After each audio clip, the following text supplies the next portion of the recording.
एक पुरानी कहावत है, घर में नहीं दाने अम्मा चली भुनाने, जबकि भुनाने के लिए कुछ है ही नहीं। आजकल पाकिस्तान पर यह कहावत पूरी तरह से लागू होती है।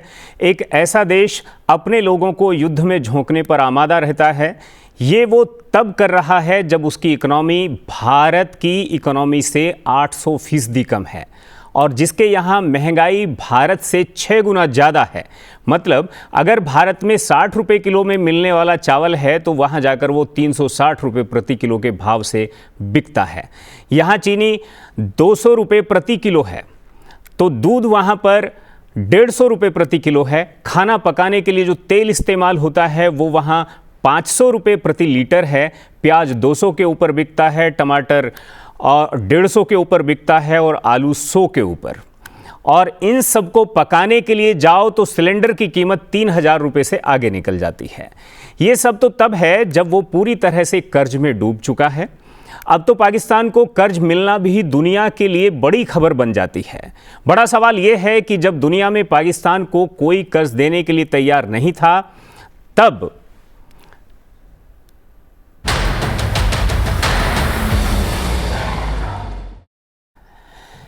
ऐसे में जब दुनिया में कोई पाकिस्तान को कर्ज देने के लिए तैयार नहीं था, तब ऐसे नाजुक वक्त में आईएमएफ ने एक बार उसके ऊपर फिर से दरिया दिली दिखाई।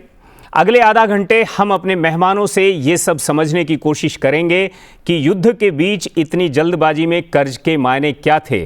स्वागत है आपका इस विशेष कार्यक्रम में। मैं हूं रामवीर श्रेष्ठ। हमारे साथ जो मेहमान जुड़ रहे हैं उनका तारुफ मैं आपको कराता हूं। हमारे साथ प्रोफेसर संजय भारद्वाज हैं, आपका बहुत बहुत स्वागत है। आप school of international study JNU से हैं और दक्षिण एशियाई देशों पर अपनी पैनी नज़र रखते हैं। हमारे साथ जितेंद्र कुमार त्रिपाठी हैं, आप भूतपूर्व राजदूत हैं, आपका बहुत बहुत स्वागत है संसद टीवी में। और इस सारी चर्चा को हम थोड़ा सा आगे की तरफ बढ़ाएं तो डॉक्टर साहब, 9 मई 2025 को IMF bail out package release करता है पाकिस्तान के लिए, कुल मिलाकर $2.4 बिलियन का।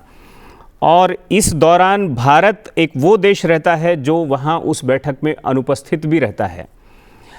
भारत उसका पुरजोर और कड़ा विरोध भी करता है, लेकिन फिर भी पाकिस्तान को ये बेल आउट पैकेज दिया जाता है।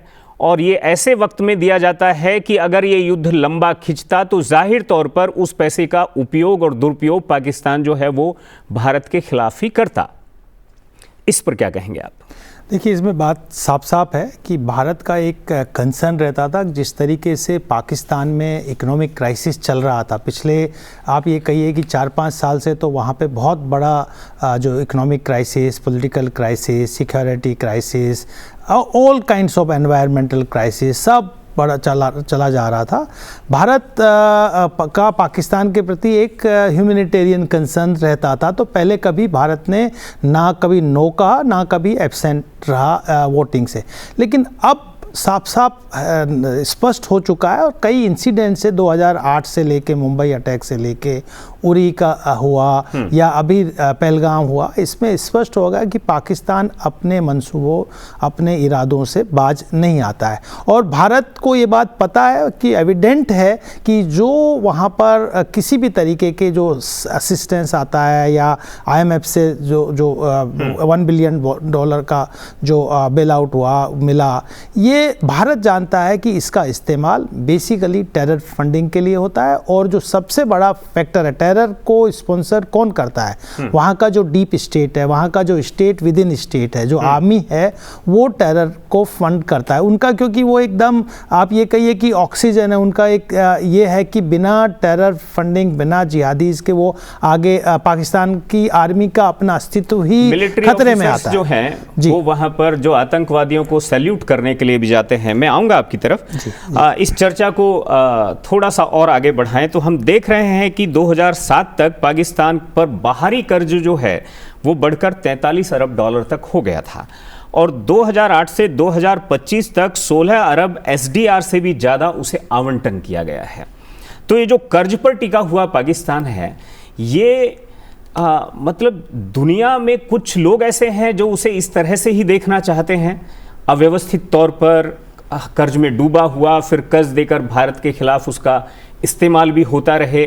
कुल मिलाकर के क्या? देखिए, मुझे लगता है कि दुनिया की कई शक्तियां तो ऐसा चाहती हैं, लेकिन उनसे ज़्यादा पाकिस्तान के हुक्मरान ही यही चाहते हैं। खुद भी चाहते हैं। हाँ, क्योंकि कर्ज का पैसा आता रहे, उसका दुरुपयोग होता रहे, उसमें से वो कमीशन लेते रहें, अपने घर के लिए वो करते रहें। आप देखिए, एक स्टडी हुई थी कुछ दिन पहले, शायद आपने देखा होगा, कि दुबई में कम से कम 250 पाकिस्तानी राजनीतिज्ञों और सेना के अधिकारियों के फ्लैट्स हैं। बिल्कुल। और एकाधिक हैं, जैसे बिलावल भुट्टो का और इनका शरीफ ख़ानदान का, लंदन में भी इनके पास प्रॉपर्टीज़ हैं। और आप देखिए, एक ट्रेंड रहा है, एक तरीका रहा है, पैटर्न रहा है कि जो भी पाकिस्तान में सेनाध्यक्ष होता है वो 3-4 बार यूएस और यूके की विज़िट ज़रूर करता है। अपने पैसे वहाँ सेटल करने के लिए जो भी पैसे उन्होंने कमाए होते हैं, चाहे वो राहिल शरीफ हों, चाहे वो क़यामी हों, जितने भी आप देखिए, सब ने ऐसा किया है। और ये तय है कि इसका फ़ायदा वो साइफन ऑफ करते हैं। मतलब संजय जी, कुल मिलाकर करप्शन के कई लेवल है जिसकी तरफ इशारा कर रहे हैं जितेंद्र जी भी। और वो करप्शन जो है वहाँ की ब्यूरोक्रेसी में भी है, वहाँ की पॉलिटिकल लाइन में भी है, वहाँ की टेरर जो लाइन है उसमें भी है, और वो मिलिट्री लाइन में भी है। और ये करप्शन कुल मिलाकर पाकिस्तान को भी चौतरफा घेर लेता है अंदर से। देखिए, वहाँ पे एक बहुत अच्छी किताब लिखी, वहाँ आयशा सिद्दीका एक स्कॉलर है, उन्होंने मिलिट्री इकोनॉमी ऑफ पाकिस्तान पे लिखी, और उन्होंने बिल्कुल एक्सपोज किया पूरी पाकिस्तान आर्मी को कि जो उनका अपना कॉरपोरेट इंटरेस्ट होता है, हर जगह कमीशन, जो एम्बेसडर साहब भी साफ कह रहे, हर जगह कमीशन है। और जिस तरीके से एक मैकेनिज्म है, देखिए इन्वेस्टमेंट की, जहाँ पे IMF बेल आउट की 1 बिलियन आया, अभी 2 बिलियन आ चुका है। ये बात मान के चलिए कि जो वहाँ का इन्वेस्टमेंट फैसिलिटेशन काउंसिल है, उस पर पूरा का पूरा कंट्रोल आर्मी का है। तो आर्मी उस फंड को अलोकेट करती है, उस पर कंट्रोल करती है कि वो कहाँ जाएगा। और जो आर्मी का अपना लोकेशंस हैं, कभी भी डिफेंस का आप देखिए कि उनका लगभग 7% किया गया, प्रोजेक्टेड था, लेकिन 14% वहाँ पे जो उसका नेशनल बजट है उसका आर्मी को जाता है। तो पूरा का पूरा जो सिस्टम है वो आर्मी कंट्रोल सिस्टम है, खासकर। और वो इस्लाम के नाम पे, आतंकवाद के नाम पे, या कश्मीर के नाम पे, भारत के नाम पे, अफ़गानिस्तान के नाम पे वो अपना एक फंड अलोकेशन रखते हैं। मोटे तौर पे आप कहें कि पाकिस्तान एक डिसफंक्शनल स्टेट है, और उसमें कोई भी जो उनका पॉलिटिकल सिस्टम है, जो दिखाने के लिए दुनिया का हाथी के दांत खाने के और दिखाने के लिए कि साहब इलेक्शन हो रहा है, नवाज शरीफ प्रधानमंत्री बने, फिर अब शहबाज शरीफ प्रधानमंत्री हैं, इमरान खान प्रधानमंत्री। लेकिन ये प्रधानमंत्री बनाता कौन है? किसके ब्लू आइज बॉय हैं? ये आर्मी के हैं। आर्मी की जब तक इच्छा रहती है तब तक वो सत्ता में बैठे रहते हैं। नवाज शरीफ तब तक बैठे रहे, फिर उन पे इनअप्रोप्रिएट प्रॉपर्टी का केस आया जो इंडिकेट किया कि उनका घर सऊदी अरबिया में भी है, उनका घर लंदन में भी है, और उनको हटा दिया गया। ऐसे ही अभी इमरान खान ने जब अपना एक तरीके से इंडिपेंडेंट पोस्चरिंग किया और जो पॉलिटिकल सपोर्ट लेजिटिमेसी मिला, तो आर्मी को सबसे बड़ा खतरा। और जो जिस तरीके के रेडिकल एक्सट्रीमिस्ट जनरल मुनीर वहाँ बैठे हुए हैं, तो पाकिस्तान को कहाँ ले जाएगा? वो नेक्सस बनाएगा आतंकवाद के साथ और इस्लाम के साथ। बिल्कुल। त्रिपाठी जी, इस चीज़ को थोड़ा सा और आगे बढ़ाएं तो हम ये भी देख रहे हैं कि जो वहाँ कुल मिलाकर जो इकोनॉमी है पाकिस्तान की, उसका 70% वो कर्ज के बराबर है। मतलब पता चलेगा कि इतनी GDP है और इतना ही कर्ज में चला जाता है, बराबर है हिसाब किताब। देखिए, पाकिस्तान की लेकिन साथ में ये भी कि जो कर्ज में डूबा हुआ जो पाकिस्तान है, ये भारत के लिए मतलब उसके क्या मायने होंगे? अटल जी कहा करते थे कि पड़ोसी जो हैं वो खुशहाल रहें, फलते फूलते रहें, ये अच्छा रहता है, तरक्की करते रहें।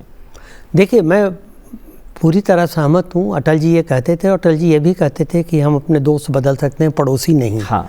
तो जिस पड़ोसी के साथ हमें 76 साल से 77 साल से रहना पड़ रहा है, आगे भी पता नहीं कब तक रहना पड़ेगा, तो उसके साथ तो हमें निपटारा करना ही है, उसके साथ बर्ताव करना ही है। लेकिन ये आप ये भी सही करें कि पाकिस्तान की 372 बिलियन डॉलर की इकोनॉमी में सिर्फ एक्सटर्नल डेट जो है, बिल्कुल, बाहरी देशों का, वो 135 बिलियन डॉलर के करीब है बिल्कुल ऑफिशियली, और उसमें से 68 बिलियन डॉलर चीन का है ऑफिशियली। 22% हो जाता है। हाँ ऑफिशियली, क्योंकि चीन क्या करता है, चीन ने कितने ऐसे समझौते किए होंगे जो पब्लिक डोमेन में नहीं आए होंगे, तो ये कहा जाता है कि अनऑफिशियल भी मिला लें तो 92-93 बिलियन डॉलर का कर्ज पाकिस्तान के पास सिर्फ चीन का है। तो अब पाकिस्तान के ऐसे पाकिस्तान के लिए, भारत के लिए ऐसे पाकिस्तान का क्या मतलब हो जाता है। देखिए हमें जहाँ तक मेरा ख्याल है कि हमें ये नहीं, इसकी चिंता नहीं करनी चाहिए कि पाकिस्तान कर्ज में डूब रहा है या पाकिस्तान उभर रहा है। हम चाहते हैं, अटल जी की बात सही है कि अगर हमारे पड़ोसी खुशहाल होंगे तो हम भी खुशहाल होंगे, लेकिन समस्या ये है, प्रश्न सबसे बड़ा ये, क्या पड़ोसी खुशहाल होना चाहते हैं। वहाँ पर जैसा कि प्रोफेसर भारद्वाज ने कहा, एक नेक्सस बना हुआ है। किसी भी लोकतंत्र में आर्मी का उतनी हिस्सेदारी या उतनी महत्ता नहीं होती, क्योंकि आर्मी की महत्ता होती है बॉर्डर को सिक्योर रखने में। अगर बॉर्डर पर तब शांति है तो आर्मी की उतनी पूछ नहीं होती। पाकिस्तान में आर्मी की बात क्यों मानी जाती है, और आम पाकिस्तानी, मैंने अपने 40-35 साल के डिप्लोमेटिक एक्सपीरियंस से देखा है कि आम पाकिस्तानी जो है वो मिलिट्री ऑफिसर बनने का सपना देखता है, क्योंकि पैसे हैं वहाँ। बिल्कुल बिल्कुल। तो अब जैसा एक प्रोफेसर भारद्वाज, एक बात ये भी है कि पाकिस्तान जिसका साइज बहुत छोटा है, आबादी भी भारत से कई गुना कम है, रिसोर्सेस भी जाहिर तौर पर कम होंगे, लेकिन वो भारत के साथ जो हर मामले में जो वो कंपटीशन की एक आदत सी उसको पड़ गई है। इसको थोड़ा सा, जब हम जीडीपी का साइज़ देखते हैं तो भारत की इकोनॉमी जो है वो 5वें नंबर पर है और 3रे नंबर पर होने वाली है।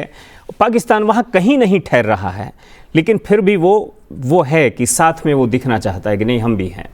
मुझे लगता है कि ये थोड़ा साइकोलॉजिकल और ये कह समस्या है कि इनसिक्योरिटी है, एक तरीके से साइकोलॉजिकल सिंड्रोम है, ये उनमें बना हुआ है, वो अपने आप को डिस्टिंक्ट और बराबर का दिखाने का। देखिए जब भारत के साथ बराबर का, आपने बिल्कुल सही बात कहा, चाहे वो साइज़ के कॉन्टेक्स्ट में ले लीजिए, मिलिट्री के कॉन्टेक्स्ट में ले लीजिए, इकोनॉमी के कॉन्टेक्स्ट में ले लीजिए, हमारी 4 ट्रिलियन की इकोनॉमी है, वहाँ उनकी इकोनॉमी बहुत छोटी है और उसमें भी 40% उन पे कर्ज है उस जीडीपी का। तो लेकिन दुनिया के सामने वो कटोरा लेके घूमते हैं, कभी आतंकवाद को हम लड़ेंगे तो आतंकवाद के लिए हम लड़ने के लिए पैसा दो, कभी तालिबान से लड़ने के लिए पैसा दो, कभी हमारे इंटरनल जो क्राइसिस हैं जो चल रहे हैं उनसे लड़ने के लिए पैसा दो। देखिए हमारे गृह मंत्री अमित शाह जी ने बिल्कुल साफ कहा कि आतंकवाद को जो पाकिस्तान को वहाँ का आतंकवाद ही खा जाएगा, ख़त्म कर देगा। आज जो सबसे बड़ा क्राइसिस पाकिस्तान में है वो वहाँ का सिक्योरिटी क्राइसिस है, इंटरनल सिक्योरिटी क्राइसिस। जिस तरीके से ये जो आउटफिट्स बना रहे हैं, violent non state actors create कर रहे हैं, ये पाकिस्तान को खा रहे हैं। तहरीक तालिबान देखिए किस तरीके से पाकिस्तान की आर्मी को, क्योंकि इन्होंने क्या किया, इनका जब से पाकिस्तान बना है तब से इन्होंने अकोमोडेट नहीं किया। एक पंजाबी मुहाजिर कोटरी एक बनी हुई थी, उन्होंने पूरे पाकिस्तान को कंट्रोल करना चाहा और सारे रिसोर्सेज की वो, और शायद यही एक बात है जो पाकिस्तान को डिस्टर्ब भी कर रही है। इंपॉर्टेंट पॉइंट बता रहा हूं कि वही एक फैक्टर है कि बांग्लादेश का निर्माण हो। बिल्कुल देखिए जो अर्बन ट्राइबल डिवाइड है, जो बलूच और पंजाबीज के बीच में एक स्ट्रॉन्ग ड्रिफ्ट है, डिवाइड है, और आज बलूचिस्तान में आंदोलन मूवमेंट बढ़ता जा रहा है। बलूचिस्तानी बड़ा अपसेट थे कि भारत ने पाकिस्तान को क्यों नहीं ख़त्म कर दिया। आप देखिए अर्बन रूरल कॉन्फ्लिक्ट है, सिंधी और पंजाबीज के बीच में डीप कॉन्फ्लिक्ट्स हैं। आज पॉलिटिकली वो एडजस्टमेंट एम्बिशंस है बिलावल भुट्टो के, बेनजीर भुट्टो के और जुल्फिकार के तो जुड़े हुए थे, लेकिन कंट्रोल एक्चुअली पंजाबी जी करते हैं। आप देखिए अर्बन कॉन्फ्लिक्ट है, जो लोग भारत को छोड़ के पाकिस्तान में गए थे मुहाजिर, बिल्कुल वो भी आज ठगा हुआ महसूस कर रहे हैं कि हम यहाँ पे आए थे लेकिन सारा कंट्रोल तो पंजाबी आर्मी ब्यूरोक्रेसी जो नेक्से से बना हुआ है। तो आप ये देखिए कि कितने डीप इंटरनल टेंशन्स हैं, कॉन्फ्लिक्ट्स हैं, और पाकिस्तान नहीं समझता, अभी भी भारत के साथ बराबरी करता है और भारत के साथ, और आगे आने वाले समय में अभी जो भारत ने अपनी नीतियों में स्ट्रॉन्ग एक टफनेस दिखाया है, खासकर जो इंडस रिवर के संदर्भ में देखना, वहाँ भुखमरी वो बहुत बड़ी। आज भी 125 देशों में पाकिस्तान 109 स्थान पे भुखमरी को लेके, और मुझे लगता है 125 पे पहुंचेगा अगर ये नहीं सुधरे और इस तरीके से डीप स्टेट, और मतलब वो अपने लोगों का पेट भरने की स्थिति में नहीं है, और वो भारत जैसे उस बड़े देश से टकराने की बात हमेशा करते हैं जिस देश का सैन्य खर्च भी उससे 9 गुना ज़्यादा है। यहाँ पर अगर हम बात को थोड़ा सा और डीपली समझने की कोशिश करते हैं तो वहाँ जो पॉलिटिकल टेंशन है, जिसमें स्थिरता नहीं है, स्टेबिलिटी नहीं है, और जैसा कहा प्रोफेसर भारद्वाज ने कि कौन जीतेगा ये मिलिट्री को ही पता होता है, और ये कहीं ना कहीं पॉलिटिकल स्टेबिलिटी जो है आपकी इकोनॉमिक स्टेबिलिटी को भी इंश्योर करती है। कई बार हम देखते हैं भारत का कोई राज्य जहाँ पर ज़्यादा अच्छे से लॉ एंड ऑर्डर, ज़्यादा अच्छी स्थितियाँ हैं तो वहाँ पर चीज़ें ठीक चलती हैं। तो ये वहाँ की अर्थव्यवस्था को कितना प्रभावित कर रही हैं? देखिए, इसका वहाँ के अर्थव्यवस्था पर एक विनाशकारी प्रभाव पड़ता है। एक प्रधानमंत्री जेल में है, एक राष्ट्रपति कहीं, क्योंकि क्या है कि इमरान खान के आने से पहले 1965 से वहाँ कौन राज करता था? या भुट्टो या जरदारी, या भुट्टो या नवाज शरीफ, सिर्फ 2 ही परिवार थे और दोनों जमींदार परिवार थे। बाद में इमरान खान का आगमन हुआ।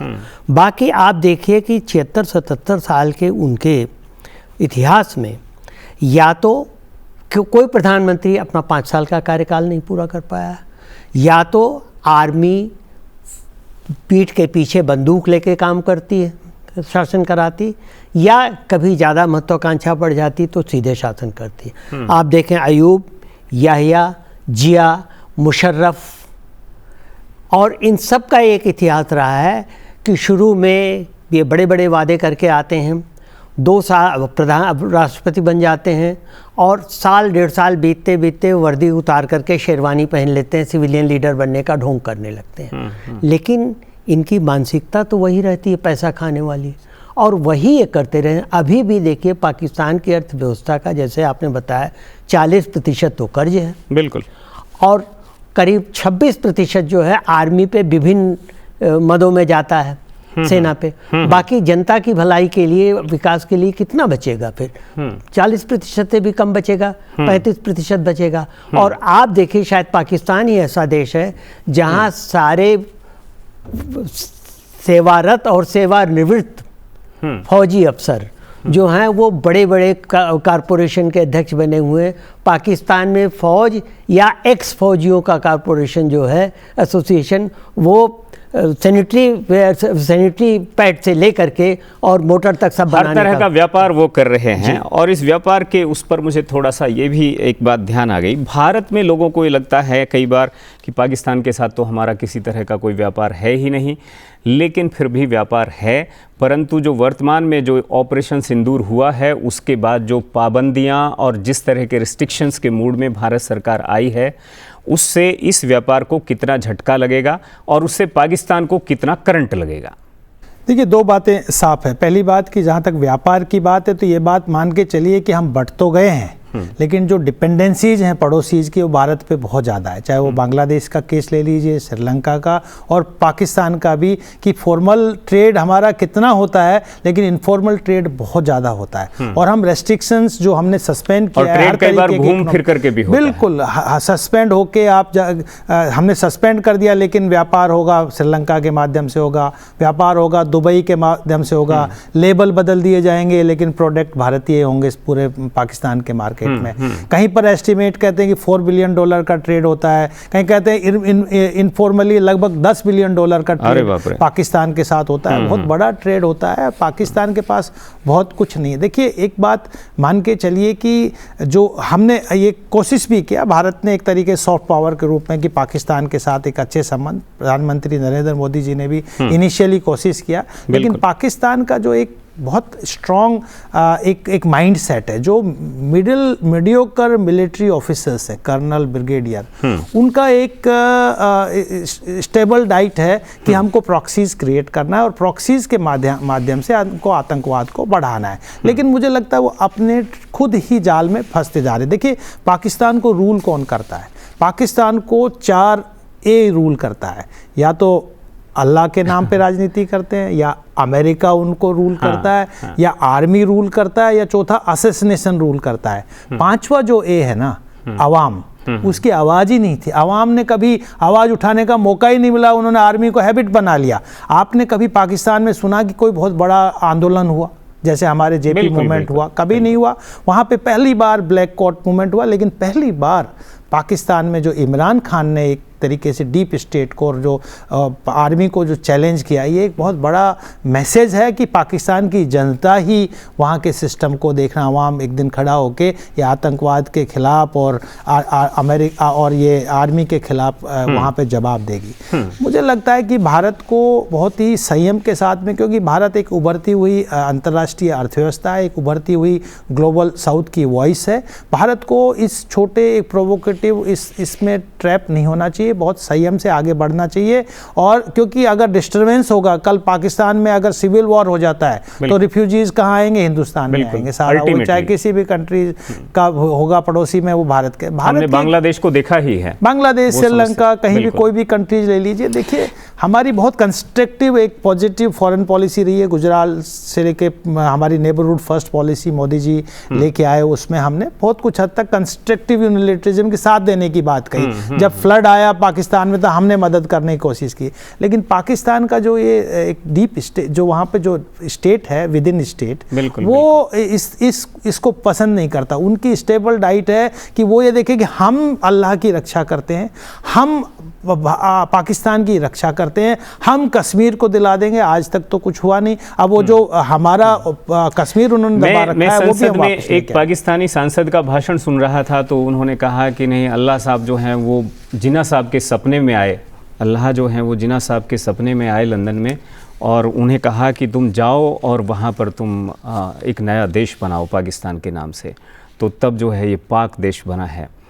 इस तरह की जो है वो ये ब्रेन वॉश है या क्या क्या है, सब पता नहीं। लेकिन इस सब के बहाने मैं जो सवाल एक इस सीक्वेंस में करना चाह रहा था, मिलिट्री और जो टेररिस्ट है और इन दोनों की जो जुगलबंदी है, और इससे जो पाकिस्तान की जो इकोनॉमी है वो कैसे प्रभावित होती है, और ख़ास तौर पर आम लोग उससे कैसे प्रभावित होते हैं? देखिए, मिलिट्री और इनकी जुगलबंदी तो है ही, और इनके साथ ही भ्रष्ट ब्यूरोक्रेसी भी आ जाती है, जो क्योंकि सीधी चीज़ है कि अगर गंगा बह रही तो आप भी हाथ धो लेंगे।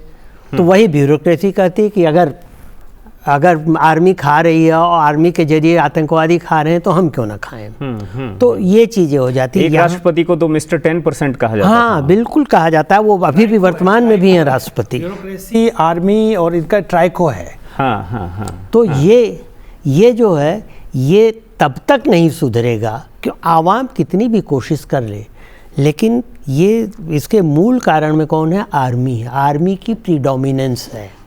क्योंकि देखिए ऐसा है, टेनिसन ने कहा है कि power corrupts and absolute power corrupts absolutely. तो एब्सोल्यूट पावर है आर्मी के पास, और आर्मी के पास क्यों है? कहीं किसी भी देश की आर्मी का काम बॉर्डर्स की रक्षा करना है तो वो रक्षा करते हैं, लेकिन उसका महत्व तब होता है जब टेंशन हो बॉर्डर पे। बिल्कुल, और इसीलिए जानबूझ करके पाकिस्तानी आर्मी टेंशन क्रिएट किए रहती है ताकि वो एक हवा खड़ा कर सके अपने लोगों के। लेकिन ये जो प्रॉक्सी वार की जो उसकी पॉलिसी है, ये जो टेंशन की पॉलिसी है, जो भारत को भी सिरदर्द कई बार करने की कोशिश करती है, वो खुद भी भारत में, मैं फिर अटल जी का एक बार नाम ले रहा हूँ, वो कहते थे कि भाई किसी के लिए कुआं खोदना, कई बार आदमी उसमें खुद भी गिरता है। आज अफ़गानिस्तान की तरफ से कहिए, BLA की तरफ से कहिए, पाकिस्तान को खुद जो है आर्मी को भी वहाँ दिक्कतें हो रही हैं, और बलूच अब ये मानने के लिए तैयार नहीं है कि हमें पाकिस्तान के साथ रहना है। वो पूरी तरह से अपना मन बना चुके हैं कि हम एक सेपरेट देश थे और सेपरेट एक स्वतंत्र और आज़ाद देश बनकर रहेंगे। आप दक्षिण एशियाई देशों की जो ये सारी की सारी परिस्थितियां हैं, इन पर नज़र रखते हैं। आखिर में एक कमेंट मैं आपका इस पर ज़रूर चाहूँगा कि ये जो वहाँ क्षेत्रीय अस्थिरता है, ये पाकिस्तान को किस ओर ले जाएगी? फ्यूचर ऑफ पाकिस्तान देखिए, इस किस ओर ले जाएगी, निश्चित रूप से 1971 दोबारा जाता हुआ दिख रहा है। 1971 दोबारा रिपीट होगा। और जो डीप कंटेंशंस बढ़ते जा रहे हैं, देखिए कितने कंटेंशंस हैं वहाँ पे। अहमदिया और सुन्नी मुस्लिम्स के बीच में स्ट्रॉन्ग कंटेंशन है। मैंने आपको कहा रूरल ट्राइबल बहुत स्ट्रॉन्ग, लेकिन कई बार लोग कहते हैं कि अभी आर्मी बहुत मजबूत हो गई है, तब आर्मी उतनी मजबूत पहले बांग्लादेश बना, फिर बलूच देश बनेगा, फिर सिंधु देश बनेगा, और उसी तरफ पाकिस्तान जा रहा है। पाकिस्तान इस बात को समझ नहीं पा रहा है कि वो क्यों जीवित है। मैं बताता हूँ, उसको जो ऑक्सीजन मिल रहा है वो उसका जो स्ट्रेटेजिक लोकेशन है ना, वो उसको जीवन दान देता है। कभी अमेरिका का फ्रंट लाइन स्टेट बन जाता है, कभी चाइना के लिए वो अपने तरीके से एक पोर्टल स्टेट बन के चाइना के लिए काम करता है, क्योंकि एक तरफ चाइना है, एक तरफ ईरान है, एक तरफ अफगानिस्तान है, और एक तरफ अरबियन वर्ल्ड है। और तो निश्चित रूप से ये जो ऑक्सीजन्स देते हैं, बेल आउट देते हैं, ये सपोर्ट करते हैं मिलिट्रीली, चाइना करता है, उनके टेररिस्ट को ब्लैक लिस्ट में नहीं शामिल करता। अमेरिका भी उनको, अभी भी अमेरिका ने जो रोल अदा किया है बहुत हिपोक्रेटिक है कि आप एक दिन पहले $1 बिलियन दे रहे हैं, दूसरा आप कह रहे हैं कि आप सीज फायर कर दीजिए, और जो मेन कोर इश्यूज हैं उनको 9/11 के बाद में टेररिज्म समझ में आया, उससे पहले तो टेररिज्म समझ में नहीं आ रहा था, और आज फिर वही दोगलापन अमेरिका का दिख रहा है। मुझे लगता है उनको समझना चाहिए कि ये पूरा ग्लोबल वर्ल्ड के लिए, पूरी दुनिया के लिए एक थ्रेट है। बिल्कुल, बहुत बहुत शुक्रिया आपका प्रोफेसर भारद्वाज, आपका त्रिपाठी जी, बहुत बहुत शुक्रिया इनसाइट में हमारे दर्शकों के साथ जुड़ने के लिए। और जो यहाँ पर इस मंच से जो बात उठी है उसमें जो बातें हैं उसमें वहाँ की ब्यूरोक्रेसी, वहाँ की पॉलिटिकल लाइन, वहाँ की टेरर लाइन, वहाँ का जो मिलिट्री है, ये जो भी ओहदेदार, जो भी संस्थाएं हैं, वे सब की सब पूरी तरह से बीच में जो वहाँ का नागरिक है वो पूरी तरह से फंसा हुआ है, पिसा हुआ है। और ये जो बात आई प्रोफेसर भारद्वाज की तरफ से, वहाँ पर जाहिर तौर पर कभी भी अगर कुछ बदलाव होगा तो वहाँ का जो आवाम है, जो लोग हैं, वो बदलाव के लिए खड़े होंगे, आगे आएंगे। और पाकिस्तान के बारे में जो महर्षि अरविंद ने कहा था कि पाकिस्तान एक अप्राकृतिक देश है, भारत का बंटवारा ये अननेचुरल है और ये स्थायी नहीं हो सकता, ये कोई परमानेंट फीचर नहीं है। भारत को जब आप देखेंगे तो भारत की तरह है, और उसमें पाकिस्तान कुछ अलग नहीं दिखता है। उस और पाकिस्तान जा रहा है। पाकिस्तान की टूटने के बाद चुंबक फिर से अपनी बड़ी चुंबक के साथ जुड़ती ही है। पाकिस्तान का क्या होगा ये देखने वाली बात होगी, लेकिन फिलहाल हमें इजाज़त दीजिए, फिर मिलेंगे। नमस्कार।